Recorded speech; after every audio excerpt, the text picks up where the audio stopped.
संन्यास झाल्यानंतर शेवटी एके दिवशी मृत्यू हे सगळ्यांनाच येतो.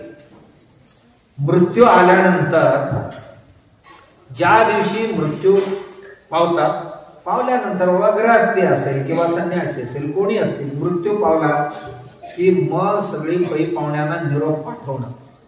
काय करणं? सगळ्या गावांना निरोप पाठवणं. असा माणसांचा मृत्यू झालाय. झाल्यानंतर मग ती लोक सगळी येणार. येईपर्यंत इथे सर्व विधिविधान वा लाकूड फोडणारा जो होता, म्हणजे आमची बलुतेदार व्यवस्था आहे ना, त्यातल्या सगळ्या बलुतेदार आल्याशिवाय त्याची अंतिम विधी होणार नाही. मग तिथे लाकूड तोडणारा जबाबदारी ज्यांच्याकडे होती, लाकूडवाला लाकूड गोळा करून ठेवणार. बरोबर. कुंभार आहे तो मडकं घेऊन येणार, पुढे धरायला पाहिजे ना लोटकं. कुंभार लोटकं घेऊन येणार. बुरुड आहे ना आमचा, तो बांबू घेऊन येणार आणि तिरडी बांधणार. बरोबर. आणि त्यानंतर रशी बनवणार आहे, तो बारीक रशी बनवून आणणार, त्याच्यावर ठेवल्यानंतर बांधता आला पाहिजे. आमच्याकडे फुलं आणि बेल घेऊन येणारा जो माळी आहे, तो फुलं आणि बेल घेऊन येणार सजवायला. आणि त्यानंतर दुसरा कुंकू बनवणारा आहे, तो कुंकू घेऊन येणार. लोबान बनवणारा आहे, तो लोबान घेऊन येणार. नवीन कापड लागतंय तर कोष्टी कापड घेऊन येणार. नवीन कापड लागतंय ना त्याला अंतिम विधीसाठी, तो घेऊन येणार. असं ज्याने ज्याने जे जे आणायचंय ते सगळ्या वस्तू घेऊन येणार. सगळे आलेत का असं विचारणार. मग आले, मग आता उचलायचा का? हा उचलायचा. मग उचलल्यानंतर मग शेवटच्याला कोणाकोणाला पाणी पाजायचं ते पाणी पाजावं, एक विधान. सगळ्यांनी पाणी पाजायचं. मग स्मशानात घेऊन तिथेही पुन्हा पाणी पाजायचं. कोण राहिले असतील तर त्या चितेवर ठेवून पाणी पाज. आणि चितेवर ठेवून लाकडं रचून मग त्यांची कोण वंशातले असतील, मुलगा असेल मुलगी असेल कोण असतील, त्यांनी अग्नी द्यायचं. अग्नी दिल्यानंतर कोणाला काय दान धर्म करायचा असेल तर तिथे स्मशानावरच दीन दुबळे दुःखी कोण असतील गरजू लोकांना दान करण्याची प्रथा. धर्मार्थ म्हणतात त्याला. काय म्हणतात? धर्मार्थ.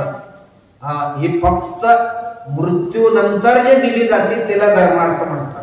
धर्मार्थ दिली जा म्हणजे काय? ते मेल्यावर देतात ना, ते दिली जा तुला. रागारागाने म्हणतात कधी कधी लोक.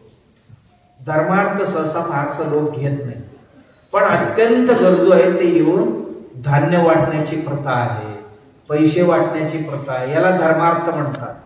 धर्मार्थ झाल्यानंतर घरी जाणार. गेल्यानंतर 3 दिवसांनी जिथे जाळलेले होते तिथले सगळे राख गोळा करतात. माती सावडणं असं म्हणतात त्याला, किंवा राख आहे असं म्हणतात. जेवढी लोक अंतिम विधीला आले होते त्यातल्या गावातल्या बहुतेक लोक त्या विधीला येतात. मग गोळा करून न्यायचं, घरात ठेवून त्याची पूजा करतात. आणि पुन्हा 10 दिवस झाले की घरातील पुरुष लोकांची सगळ्यांची मुंडन करतात. आणि त्या दिवशी नैवेद्य बनवतात.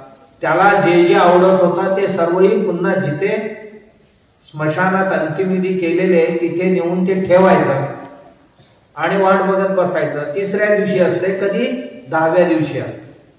मग कुठला तरी कावळा शिवायला पाहिजे त्याला. त्या नैवेद्याला नाही शिवलं तर गाईला देण्याची प्रथा आहे, नाही तर नदीला नेऊन टाकण्याची प्रथा. का बाबा? एक सामाजिक बांधिलकी. कावळा नाही शिवला तर ह्या घरातली माणसं काहीतरी चुकले तर, म्हणजे निंदा नालास्ती व्हायचा त्या घरच्यांची. ते आपल्या अंतिम विधीच्या वेळी निंदा नालास्ती होऊ नये म्हणून चांगल्या पद्धतीने वागावं ही दंडू ही व्यवस्था आमच्या लोकांनी केली होती. आई वडिलांना किंवा वयस्कर माणसांना घरात चांगल्या पद्धतीने नाही पाहिलं तर कावळा शिवणार नाही. कावळा नाही शिवला तर गावात यांची नाचक्की होणार. या भीतीपायी यांनी सेवा करावं यासाठी केलेली ही एक व्यवस्था होती. आणि मग नंतर 12वा दिवस असतो तो ओढ करतात, 12वा 13वा दिवस करतात. आणि अशा पद्धतीने आणि पुन्हा ज्या घरात मृत्यू झालेले ते घर पूर्ण सारवणं, सारून स्वच्छ करणं, धुवून 12व्या दिवशी पुन्हा पूजा अर्चना घालणं. सत्यनारायणाची वगैरे पूजा घालतात.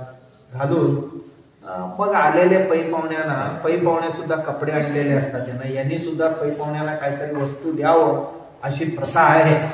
आणि असं करून आज झाले गेलं सगळे गोड मानून जाऊया म्हणून गोड म्हणतात त्याला. झाले गेले आता विसरूया, जे विधीला मान्य होता तो झालेले आहे असं करून सांत्वना करून सर्व लोक निघून जातात. अंत्येष्टी ही संपली.